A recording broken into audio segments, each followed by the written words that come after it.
हम बच्चे थे, छोटे थे बहुत, तो साल का सबसे खास दिन होता था। तो उस बहुत खास दिन को एक खत लिखा था और उसका जवाब भी आया। तो दोनों खत पढ़ के सुनाऊंगी। पहला वो खत जो मैंने लिखा अपने साल के सबसे खास दिन को। हर साल आते हो और फिर वादा करके जाते हो कि लौट कर फिर आओगी। उसी दिन उसी तारीख पर एक तुम हो जो धोखा नहीं देती, जो वादा करके जाते हो निभाते हो साल दर साल बिना नागा। क्या तुम देख पा रहे हो कि तुम्हारे हर बार आने पर मेरे चेहरे पर फाइन लाइंस बढ़ती जा रही हैं और बालों में चांदी। अभी तो ये भी नहीं कह सकती कि हमने बाल धूप में नहीं सफेद किए। खैर, इतना प्यार है तुम्हें फिर भी तुम्हारे आने पर एक बेचैनी सी होती है। जाने क्यों, समझ नहीं आता कि मुझे खुश होना चाहिए या अफसोस। नहीं नहीं, मुझे गलत ना समझो। प्यार मैं भी उतना ही करती हूँ तुमसे, बस शायद खुद से थोड़ा कम करती हूँ। उम्र का बढ़ जाना चुपता क्यों है समझ में ही नहीं आता।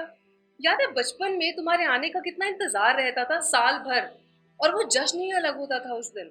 बर्थडे ना हो जाने क्या हो, मेरा इतना खास दिन और तो कोई नहीं था साल का। पर अब सब बदल गया है। जानती हो, बहुत दफा तुम्हारे आने पर रोई भी हूँ। अब तो बस तुम्हारे आने पर उम्र, रिश्तों और खर्चों में इजाफा हो जाता है। उम्र में इजाफा कहूँ या कटौती। खैर, तुम आते हो तो बेचैनियां साथ आती हैं, कुछ समझदारी, कुछ होशियारी, कुछ पागलपन और बच्चा बनने की चाह भी। तुम आते हो तो आता है एक सुकून जो 20 साल की उम्र में बहुत चंचल था। तुम आते हो तो ये एहसास होता है कि दुनिया चाहे लाख कहले कितनी बड़ी हो गई है, पर दिल आज भी वही है, बच्चे सा। तुम आते हो तो लाते हो सारे दोस्त वापस, दारू पर या फोन कॉल पर ही। तुम आते हो तो डर आता है, कहाँ जाना था, कहाँ खड़ी हूँ और कहाँ मुड़ना है समझ में ही नहीं आ रहा। तुम बताओगी क्या, लाओगे जवाब इस बार? चलो जवाब ना लाना, बस एक तसल्ली देते जाना कि ये जो उम्र है मुझे बेहतर ही बनाएगी और सिखाएगी, तजुर्बे दिलाएगी, दूरियां मिटाएगी मेरे और मेरे खुद के बीच। जवाब मैं सब खुद ढूंढ लूंगी। बस तुम आते रहना हर साल इसी तरह, एक बच्चे की तरह। मैं भी तुम्हारे इंतजार में रहूंगी। उसका जवाब दिया है वो भी पढ़ देती हूँ। इतना प्यारा खत मिला तुमसे कि इच्छा है थोड़ी जल्दी मिलने आऊं, पर तुम तो जानते ही हो ना, वक्त से पहले नहीं आ सकता। तो थोड़ा और इंतजार कर लो ना मेरा। एक बात बताऊं, ये फाइन लाइंस और सफेद बालों में तुम्हारी खूबसूरती बढ़ती ही जा रही है। तुम को धोखा दे रही हो क्या? जाने मन इतना क्यों सोचती हो तुम? बस मैं एक तारीख हूं और कुछ नहीं, कोई रिमाइंडर नहीं। पर हाँ, अगर रिमाइंडर ही बनाना है तो सुनो मेरी बात ध्यान से। कुछ नहीं है ये उम्र, बस एक धोखा सा जो लोग देना चाहेंगे तुम्हें हर वक्त। कहना चाहेंगे कि रुक जाओ, थम जाओ, बैठ जाओ, काटना चाहेंगे तुम्हारे पर क्योंकि उनका ना हो सका आसमां।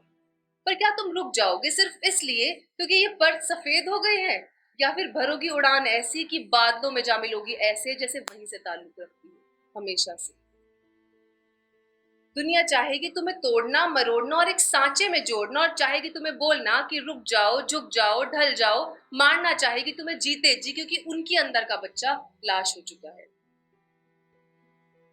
ये दुनिया चाहेगी तुम्हें बक्से में कैद करना, जुबान पे ताला लगाना, बात बात पे आंख दिखाना और तुम्हें ये समझाना कि ढल जाओ, बंध जाओ, रह जाओ सीमित सी। पर क्या तुम रह जाओगी सिर्फ इसलिए क्योंकि तारीख आगे बढ़ गई है? क्या तुम ढल जाओगी एक सांचे में जो तुम्हारा है ही नहीं? या दोगी अपने व्यक्तित्व को एक आकार ऐसा कि वो सब सपने साकार? समझ रही हो ना उम्र के साथ कितना जरूरी है उम्र को हावी ना होने देना। मुस्कुरा रही हो क्या? चलो मुस्कुरा लो, फाइन लाइंस की स्ट्रेचिंग हो जाएगी। जल्दी मिलता हूँ, इस बार जश्न दोगुना करें।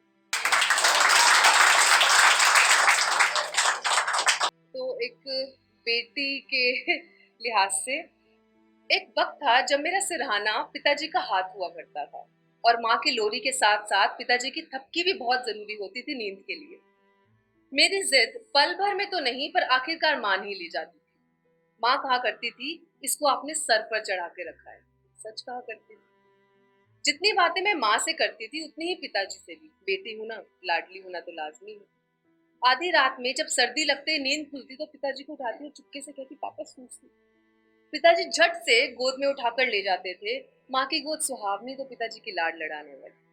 वक्त जरा आगे बढ़ा, आज थपकी मांगने में जरा संकोच करती हूँ। बातें कम होती हैं पर प्यार अब भी वही है। मैं फिर भी अपनी बातें सुना ही देती हूँ गाहे-बगाहे, पिताजी भी कर देते हैं इधर-उधर की बात। लाड तो आज भी करते हैं, तरीका थोड़ा अलग हो गया है। घर से दूर रहती हूँ नौकरी के सिलसिले में, मैं हँस देती हूँ जब पिताजी फ़ोन पर पूछते हैं, "तेरा सनस्क्रीन खत्म तो नहीं हुआ?" आज भी माँ कहती है, "आपने सर पर चढ़ा रखा है," सच कहती है। अब हफ्ते 2 हफ्ते बाद घर जाती हूँ तो ये घुट कर गले मिलते हैं, बेटी हूँ ना, लाडली हूँ ना तो लाज़मी।